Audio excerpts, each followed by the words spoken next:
$2 billion for a video game. Yeah, you read that right. GTA 6 is rumored to have a development budget hovering around $1 to $2 billion. And people are still trying to wrap their heads around what that actually means for gaming. Imagine building the tallest skyscraper, funding a handful of Hollywood blockbusters, or launching multiple space missions and still having change left over. If you think I'm exaggerating, tell me, would you rather Rockstar spend that money on one perfect game, or 5 solid titles from smaller studios? Drop that hot take in the comments because I want to see the fight. Okay, back to the numbers. Insiders consistently point to a jaw-dropping cost. And we as YouTubers love saying $1 billion because it's loud, bold, and gets attention, but even the low end of that range is massive. For comparison, GTA V reportedly cost about $265 million back in 2013, which already felt enormous then, and even the lower $1 billion estimate for GTA 6 would make this several times larger than that. To put it another way, some estimates say GTA 6's budget could exceed the construction cost of the Burj Khalifa, $1.5 billion. Wild. So where does all that money even go? First and biggest, people. Rockstar's build for this project spans nearly all of its global studios. Reports list Rockstar India with around 1,615 developers, Rockstar North with 1,185, and Rockstar Lincoln roughly 910. Industry estimates place the total team somewhere between 3,000 and 6,000 people compared to Red Dead Redemption 2's roughly 1,600-person effort. Salaries alone add up fast, using conservative industry averages. Many analysts peg developer pay in the US at about $100,000, $120,000 annually. And with an 8 to 10 year development window, personnel cost alone could realistically eat up $800 million to $1.2 billion of the total budget.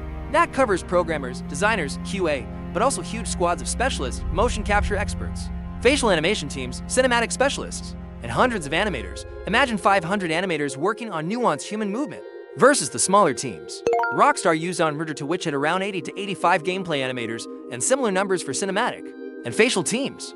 Not everyone on the roster is paid the same, and not every studio pays US wages. So that $100,000 figure is a headline number, not gospel.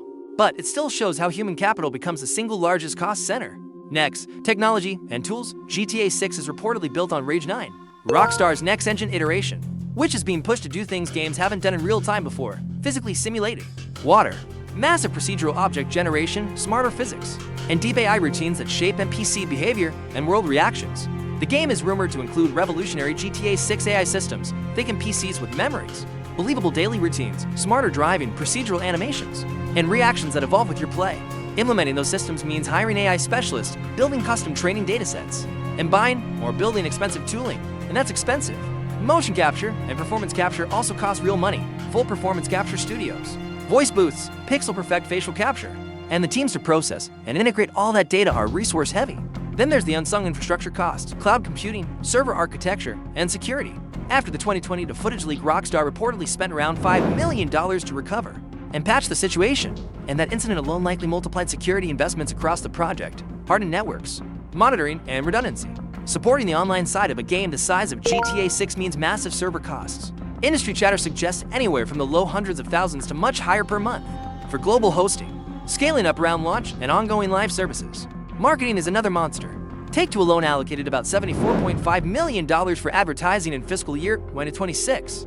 But insiders believe the full global marketing push for a game this scale could easily hit $300, $500 million or more when you factor in cinematic trailers, global events, influencer campaigns, paid social, and massive launch activations. For context, GTA V's marketing was estimated at roughly $150 million back in 2013, and that number would be significantly higher today with global ad costs.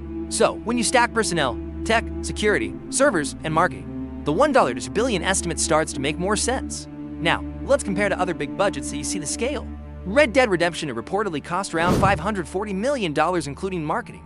Cyberpunk 2077 around $316 million split, roughly $174 million dev, $142 million marketing. And big Hollywood franchises like Avengers, Age of Ultron have cost in the $400, $500 million ballpark. GTA 6's budget is on a different rung. Still, analysts aren't necessarily panicking. Projections suggest GTA 6 could generate $3.20 $3.5 billion in its first year, with some analysts forecasting lifetime revenues as high as $10 billion. Plus ongoing GTA Online revenue, potentially adding $500 million a year. Clearly, the math used by Take-Two and Rockstar is about scale and long-term live services, not just box sales. But this raises the bigger industry question: will more studios chase quadruple of budgets? and risk financial disaster if the game underperforms? Or will only mega publishers with global reach keep making these bets? Drop your prediction now. Will GTA 6 become the most profitable entertainment product ever, or the poster child for runaway? Budgets. Midway through development, the trade-off becomes creativity versus resource drain. Rockstar reportedly poured money into in-house tech, custom tools to speed up workflows, better editors, and new animation systems that let NPCs move and react more believably. That is expensive work, but it aims to create a living city. Lenita, that changes subtly based on your decisions. If the AI and Rage 9 integration work, NPCs will feel less like background scenery and more like participants in the story, which is a huge step for immersion. For creators and streamers, that level of detail means infinite content possibilities. But it also means a longer time to ship and heavier polish expectations. Production also devotes serious funds to cinematic trailers and global storytelling. Rockstar can afford to produce movie-grade teasers and then back them up with a marketing engine that spans ads, influencers, and global events. Take-Two's reported ad spend for FY6 is just the tip of the iceberg. If the company goes full throttle on a worldwide launch, beyond the corporate side, there's a human side to the scale, crunch culture, and the workload on dev teams are real issues. With a team that can number in the thousands across multiple countries, coordination is enormous and pressure can be intense. We've seen conversations about developer well-being after major AA launches, and GTA 6's scale only magnifies those concerns. The leak in 2022 also cost Rockstar in staff hours and morale, and it underscored how fragile a multi-year rollout can be. From a technical standpoint, a lot of the fancy stuff like procedural buildings, next-level physics, and advanced AI sounds like jargon until you see how it changes gameplay. Environments that feel lived in, more realistic police responses, drivers who actually behave like humans rather than NPC code, and NPCs that remember you.